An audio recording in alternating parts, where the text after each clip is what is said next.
Welcome back. Now, let us look into the extension part of the R programming, and this extension part meets up the advanced data structures which were used in R language. This was the intention of taking up this topic. So, in a first initiative mode, R, we were mentioning it is versatile and it is looking up with the open source programming for statistics and data science. So this was the key takeaway why data science will be used towards a Python or towards an R.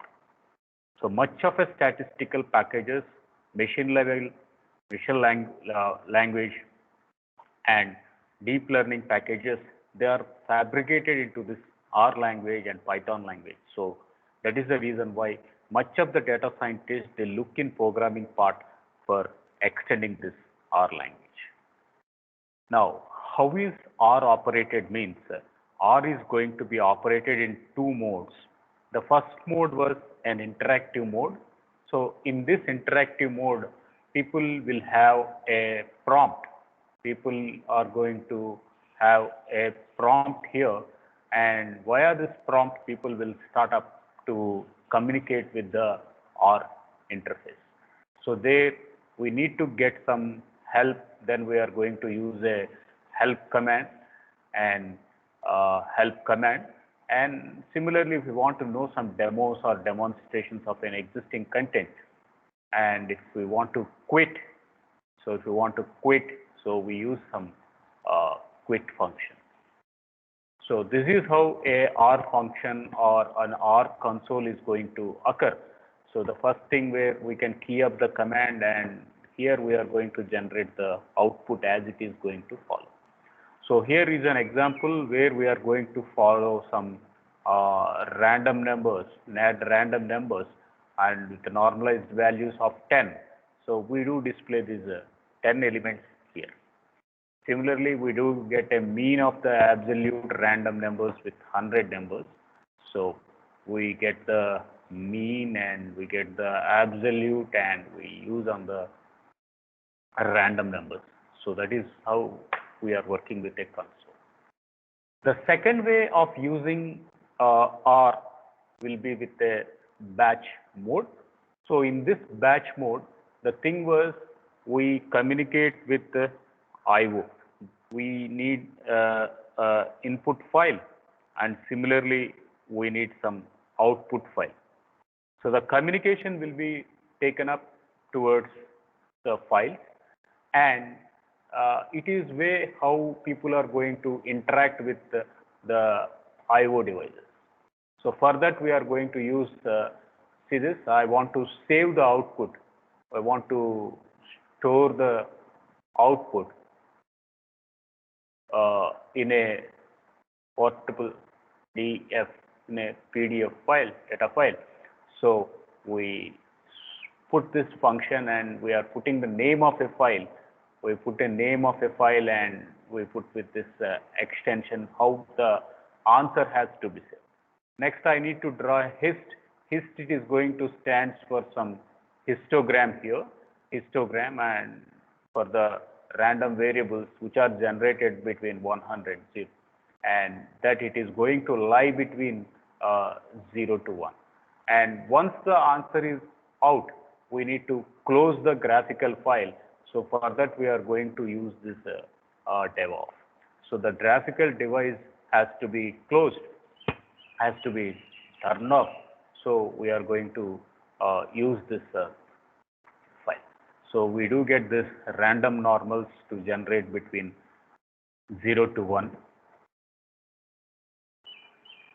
So the basic thing was we have a habit of using equal to. Instead of this, we are going to use the assignment operator towards the R session here. So now C, it is going to stand for some concatenate. C is going to stand for concatenate. So I can see here x is equals to, now it is 1, 2 and 4. Now when it is concatenated in this model, now Q, it is with one entity x and second entity x and followed by 8. So it is going to repeat the values for 2 times, and 8 it is going to occur in this model here. So that is how we are going to set up the value of a Q. So when we am going to display Q x, it is with 100 to 4 it displays, and this is nothing but an index. So in R language, index is going to start at 1. In index is starting at 1. So that means it is 1, 2, 4. This is x of 1, x of 2 and x of 3 here. So x of 3, it is going to point to 4. So that is the reason why we are going to get this value here. Okay. So in this position, we call it as an index, or we are going to call it as a subscript in R vector. So that is the key takeaway here. So now you will understand that x is equals to some x of 1, x of 2 and x of 3, and this is 1, this is 2 and this is 4. Now I want so display second and third, second to third. So obviously answer is 2 and 4. So we are going to get this answer as 2 and 4. Similarly, we have the value of X array. We have the value of X array which is stored. So X, it is with 1, 2 and 4. So mean value, now we do get this mean value, and it is going to be stored up. And similarly, SD stands for standard deviation. So we work with the standard deviation, and thereby the answer will be turned to this model. Now we are internally assigning to another object here. So that is how we can say y is assigned with mean of x. So x is equals to 2.33 mean, and it is moved to y, and it is moved to y. Assume there is a predefined data set called as null here, and we compute the mean, and there are a lot of predefined data sets in R language. So one of the predefined data set would comes with the R software was a mean data set. So for that we are going to apply these items, that is mean and standard deviation, and you can have this hist of null. So we get the histogram to build up this content, and whatever work we are going to say, the session work, that it is going to be stored as an image, and that is what we call here as a workspace. So before we are going to quit, it asks you whether to save the workspace or not, and if this is interesting and you want to save up the data, definitely you are going to save up the data. Now let us look into the different R objects which are going to take place. So one of such R object was the functions. One of an R object was the functions. So as the definition of a function, it is that a group of instructions that takes inputs, and it is going to use computer to compute other values, and finally it is going to return a result. So the definition, it says that it has a function call, it is going to have a function body, and it is going to pass parameters. That is what we say, and finally you call it as a function call. And parameters, they can be with input and output, and then it is going to have some return type. So these are the common elements which are going to be repeated either from C, C++ or Java to this R programming also. So now here is a function which it is demonstrating the use of a the functionalities with function body, function call, and how parameters are going to be used for both input and output, and how a call is going to make. Now you can see these items up to this. We call it as a function body here, and this one we call it as a function call, and we are going to have the actual parameters here, and we pass these towards the function call. So we have the content as how the function is going to make the content, and similarly we say this one as a return type.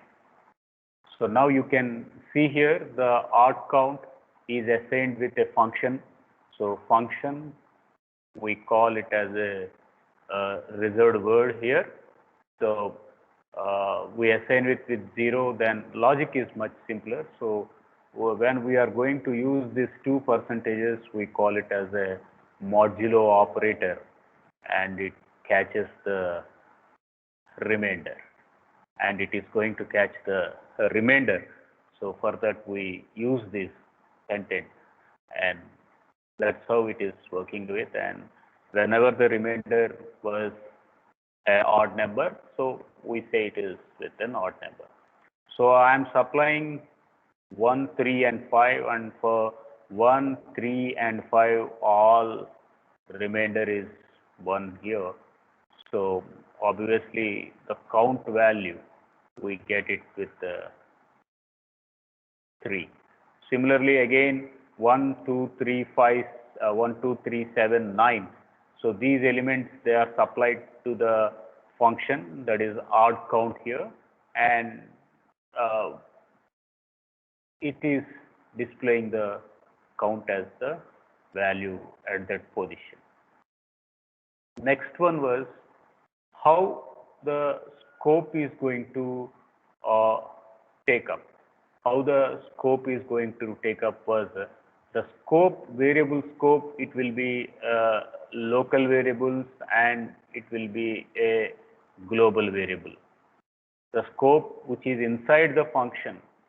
So inside the function, we call it as a local, and if it is external, then we are going to call here as a global function here. So now you can see the answer here. F is a function and it is returning x plus y. So I am going to assign y with a 3 value, and y is supplied there. Okay, y is supplied there.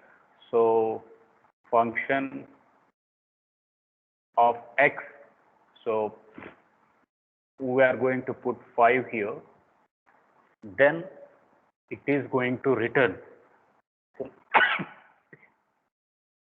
excuse me, then it is going to return x, that is x, it is 5, and already y was 3 here, so it returns answer. So we get the answer as this model. Now we are going to assume y is supplied externally. It is externally supplied, so it is not part of a function. So we call that one as a global content. As we have default values in a constructor as passing the parameters, similarly in our language do have the default arguments,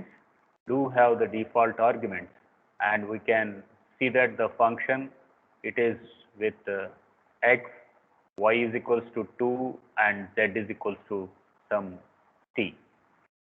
So now the functions can be supplied with only x here. So now by default,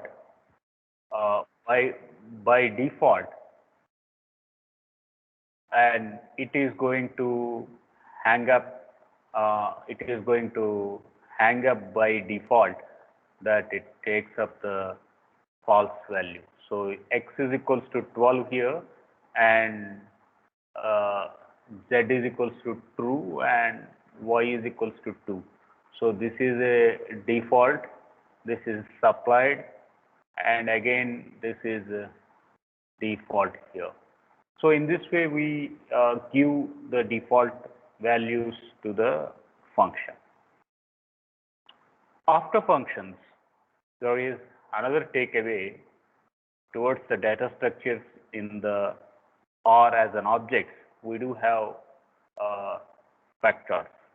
So if it is a one-to-one vector, we call here as a scalar, as simple as such.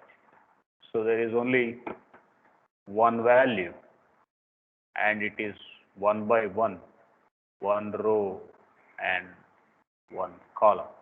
So there we can possess this word as a scalar here. Next one, we do work with the character types.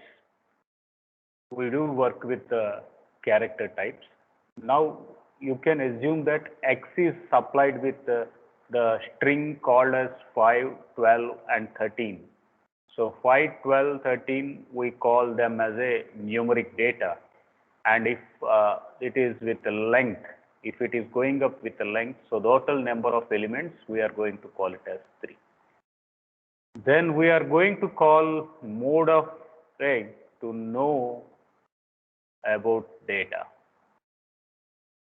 So obviously it is displaying as a numeric here. Now let us take another value called as y, and we are going to assign this with ABC.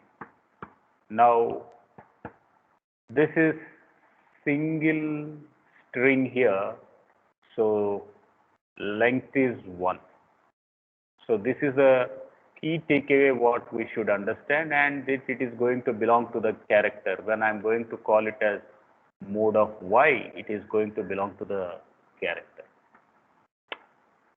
Next, we take up a list.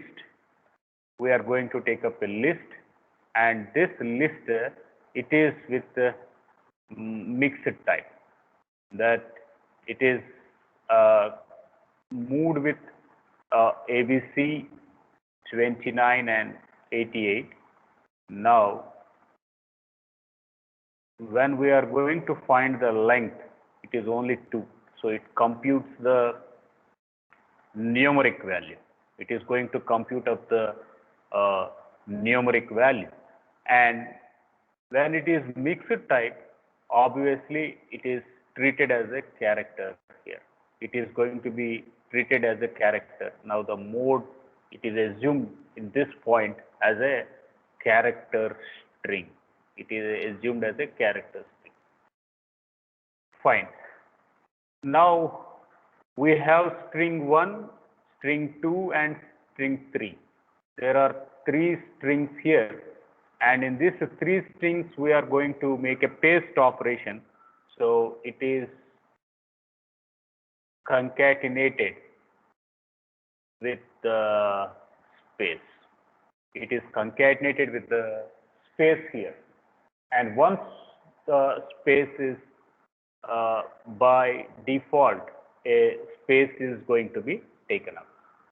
So as far as character string is concerned, we talked about its length, we talked about its mode, and we talked about the concatenation, that is with the pasting operation. Now let us look another function called as string split.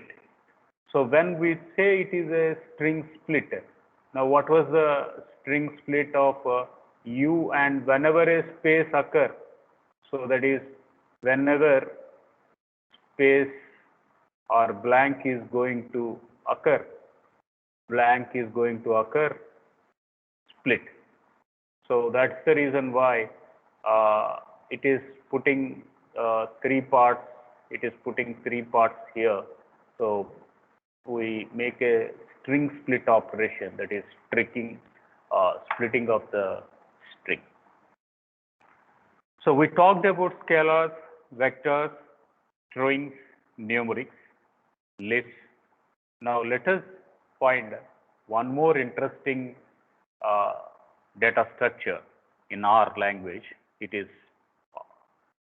matrix. So matrix, it can be with the dimensions what are going to be described by the user, and it is formulated with a function called as rowbind, which is going to build a matrix from two vectors and it serves as a rows. And similarly, when it is with column bind, then it is going to combine the different columns into a matrix, right? So if I am going to use R bind, it assigns in forms of rows. When it is with C bind, then it is with column bind. So that's the key takeaway here. Now M, we are assigning it as a matrix type. So it is row bind, and 1 and 4, 2 and 2 is how we get this. So first column, first row, it should be 1, 4, and second row should be 2, 2. So now when we put this, it is 1, 1, and when we identify this, it is with 2, 2. Okay. So we get the column position and we get the row position displayed here. That was most interesting thing. Now we want to have some subset of matrix. Now we need to get the subset of matrix, that is matrix 1, 2, that is it point to column and it point to row here. So 1, 4, 2 and 2. So this is 1, 1, 1, 2, 2, 1 and 2, 2 position, right? So now I am picking up this as first row and column. It is picking up first row and first column here. So obviously it is displayed with the 4. So 1, 2, it is pointing out to this element. Second, it is saying matrix of 2, 2, 2 row and 2 column. So it takes up this value and displays the content. The next one was if it is giving only row, it needs display only the first row. And if it is in this model, that is this is comma here, and display the second column. So I have 1, 4, 2 and 2. Now it wants to display first row. First row was 1 and 4. This is row 1 and row 2. So it displays. Similarly, I have 1, 4, 2 and 2. Now it is displaying second column. So second column was, this is column 1, column 2. So displays in this model as 4, 2. So that's how we are going to interpret the things. And here we do have a percentage, asterisk, percentage, and this symbol is to do for matrix multiplication.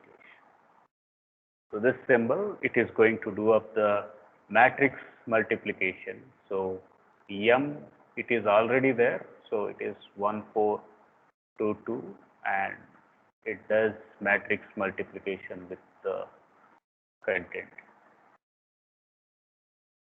1 and 1. So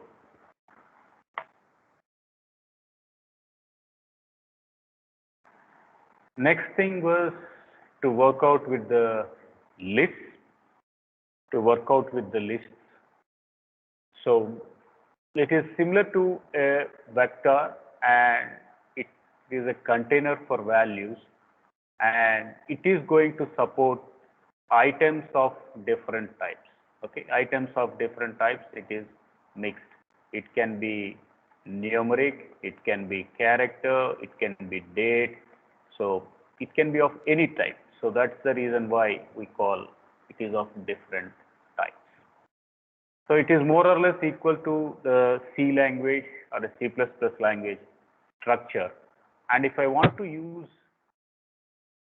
individual accessing of elements, then we can put a dollar symbol here. Okay. If I want to use an individual member of that structure of that list, then we can put it with the list name, dollar, and list attribute name. So that's how we are going to take it up. So we mean to say that it is a list, and we have u equals to 2 and b equals to abc. Now the list first element, list second element. First element, and this is second element here. So now I can say it is x of u, this is x of v. So we can be getting the answers in this model. So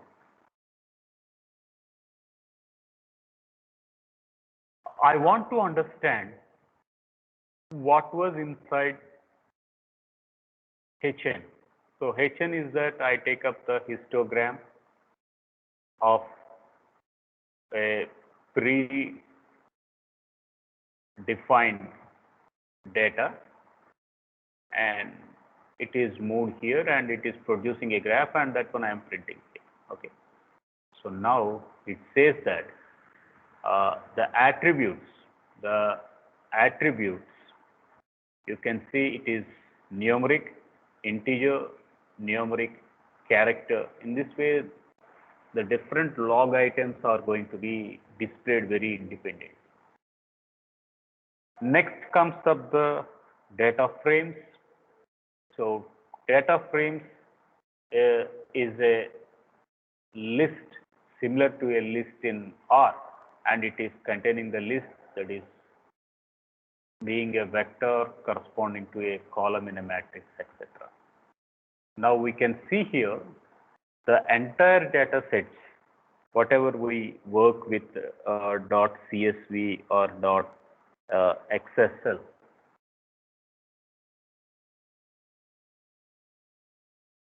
So these items, they can be only with the frames, and they are going to be doing the lot of analysis here. So now you can understand there are list items. There is a list inside the frame. So list inside the frame, and the first one was kids, and the second one was ages. The first one was kids and the second one was ages. So we will be getting ZIL here and 10. So when we are going to call it as kids, so we mention it is as Jack and ZIL. And when we are going to call it as ages, it is 12 and then. And the display was like this. And the display was like this, that is kids followed by ages, then it shows Jack, and then it shows ZIL. It is 12 and 10. So a frame is going to be represented in a two-dimensional table, and it is with rows and columns.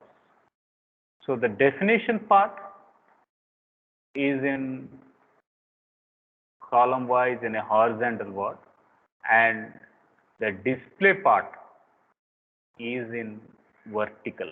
So that is the understanding we should get it from using the frames here. So ages is going to be a list, kids is going to be a list here. So list is kids and list is ages, and the display was to form a table-like model. So after data frames, we do have an interesting content in our language. That is, it is going to support up the object-oriented language, and objects are going to be the instances of classes, and the class, it is more or less like an abstract data type. So these are some of the key takeaways when we are going to work with classes. And you can see we taken up the Nile here. So Nile was put as a histogram in our previous content. So Nile is a data set. So Nile is data set, and it is predefined, and this was taken up, and Nile is moved into a word HN. Nile was moved into a word called as HN, and when we represent the data, when we are going to represent the data, it is with break, and it is with count. It is with break and it is with count. So between that we have a lot of attributes. So attributes are independently identified with the dollar symbol. So that was the takeaway here. So the interesting part in an R was how to get up with the help. So help is going to be done up with a help function. So assume I need to find some information on a sequential function. I can just put it as help, and whatever object or whatever content I need to put it in the brackets, and definitely I will get the help from the libraries, from the content which is in the R software. And it will be with an example, and it will be shown with an example, it will be shown with a syntax. Everything will be occurred when a help is going to be called. So similarly, if I want to get this sequence independently without writing help, so I can use a symbol, that is a question mark. I can use a question mark here, and then I can get the help. And similarly, I can even search the term here. So multivariable normal. So I just want to search on it. So that's how I can get. And another option was using double equals to. So double question mark. So using double question mark also we are going to get. And similarly, I want to know the help of packages in R. Then I can use this command package, and this is mass is a package name. So I can be using in this model. And in a when it is in a command prompt, then it is displayed with this help model. So help can be taken up from internet with resource r-projects.org, and another people who are contributing a lot for the R was a comprehensive R archive network, that is CRAN. So these are the two projects who are giving up extreme information to take up the contents in R. Now, how are variables classified, or how are variables denoted is one of an interesting thing to understand here. So as far as variables are going to be classified, they are 1 numeric, 2 they are categorical, and 3 they are interval, and fourth one we do have a ratio scale. So when it is a numeric value, it is dealing with numbers. Obviously, it is going to have set of real numbers. So set of real numbers, we work with numeric value, where we can do all type of numeric operations. And it is again categorized into two parts. One, we are going to call it as a discrete, and another we call it as continuous. So when it is going to be a discrete value, so it is having a finite number. That is, example, how much is the population, when was the census taken up, and how many items are going to be brought. You need to give a specific value. We need to give a specific value. So specific value we call here as a certain number. So that's where we call here as a discrete. We call it as a discrete. Next comes the continuous values, and these continuous values, we can say they are real numbers. So they are some real numbers, and they can be with height, weight, and time. And we say it is having some infinite possibility ways. That was the key takeaway when we are going to use this with the continuous element. Next comes the second category, that is categorical data. Categorical data, it is of two things. One, it is a nominal value. Another was an ordinal value. So when we are going to comment as a nominal value, I can say what was the color of hair. When it is color of hair, I will start with black. I can start with white. And if it is black, white, why not white, why not black, right? So that was a discussion. So now this type of values where we can't put a order for it, where there is no order for it, then we call those elements as a nominal values, right? Who is first, either male or female? So we don't know the order. So there we call them as a nominal values.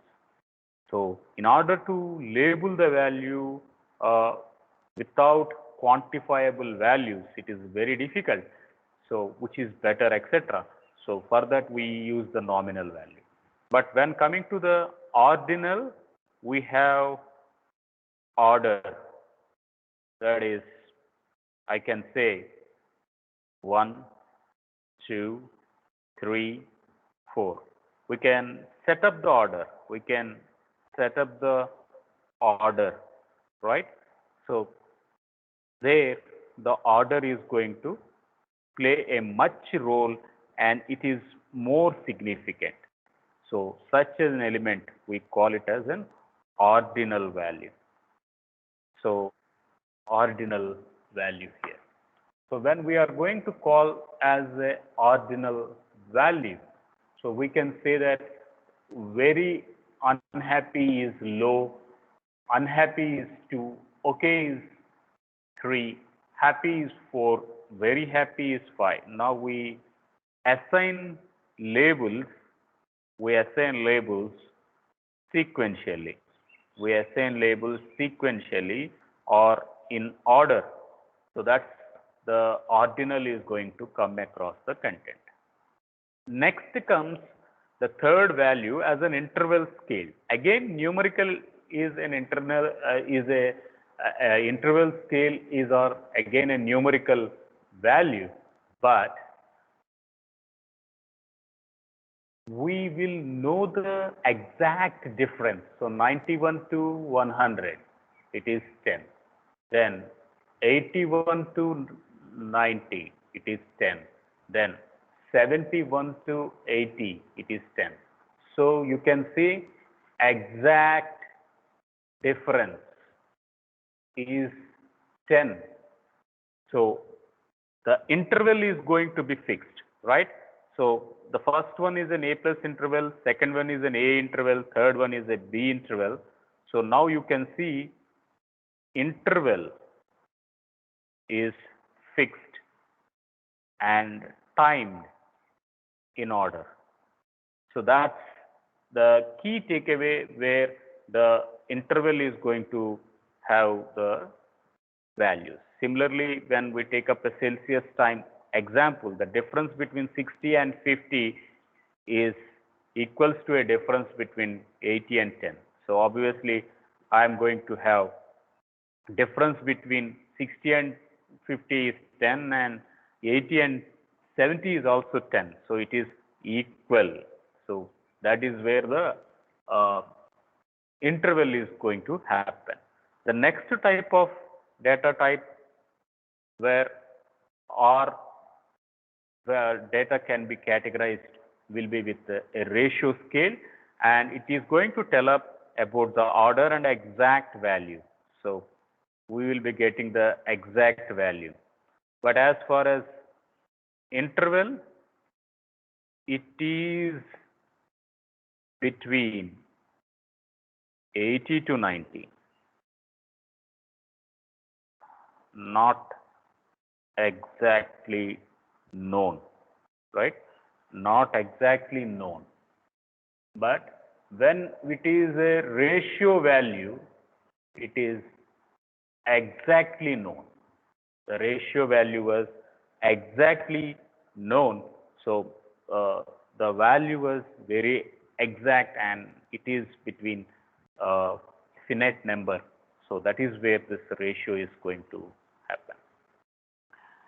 So that is all from this extended R programming constructs. So in this extended R programming construct, we talked about this way a R can be taken up first to execute the things in an interactive mode and a batch mode. Then we talked about the assignment operator and the concatenation operator. We can use the predefined data sets and make operations. Some constructs where the functions with default arguments and scope with local and global. Another was if it is one-dimensional, was a scalar, and if it is extended, it is going to become a vector, and it can support a numerics and string values. Column bind and row bind are two mechanisms which are going to include the formulation of a matrix data structure. And list, it is more or less equal to a structure, and it is supporting mixed data types. And data frame, it takes a lists as an inputs and build up the things in rows and columns as a data set. And from there, the things will go up in XLS or CSV to apply statistical or machine learning operations. R do support the classes, and there are some help functions to get up the content over the R, and how the data sets and how the variables can be denoted in the data sets will be with a numeric, will be with categorical, with an interval and an ordinal, and in a ratio scale values. So a numeric, if it is having a infinite possibilities, where we told it was a discrete and continuous, which is we're going to get it as an infinite possibilities here. So height, weight, and time, they fall under the continuous, and they do have set of real numbers. And discrete, it is finite or countable infinite values where we represent. And if it is not ordered, we say an unordered and not a numeric value. So it still need to be quantifiable. At that case, we say it takes up the ordinal value. And when it is with the order, giving up in a more and significant way, it gets up with a ordinal, like putting up the class labels in an order. Very happy, okay, unhappy in this model. And if it is a interval or a ratio scale, if it is with an interval, the numeric scale is fixed and the difference was common.